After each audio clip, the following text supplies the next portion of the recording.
வறுமையிலிருந்து உயர்ந்தவன் முருகன் என்ற இளைஞன் ஒரு சிறிய கிராமத்தில் பிறந்தான். அவன் தந்தை கூலித் தொழிலாளி, தாய் வீட்டுப் பெண். குடும்பம் வறுமையால் நிறைந்திருந்தது. ஆனால் முருகனின் மனசு பெரிய கனவுகளால் நிறைந்தது.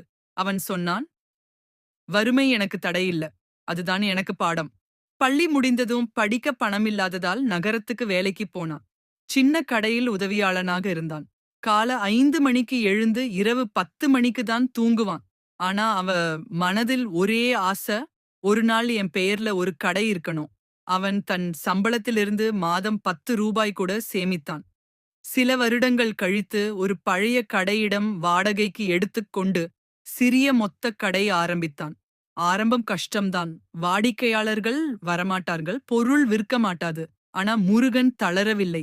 அவன் உழைப்ப பார்த்து மக்கள் நம்பிக்கை கொண்டார்கள். அவன் வியாபாரம் நேர்மையாக நடக்கும் என்ற பெயர் வந்தது. இன்னைக்கு அந்த முருகன் அதே கிராமத்தில் முருகன் ஸ்டோர்களின் உரிமையாளர். அவன் சொல்றான், வெற்றி எளிதல்ல, ஆனா உழைப்புக்கு அது உறுதி.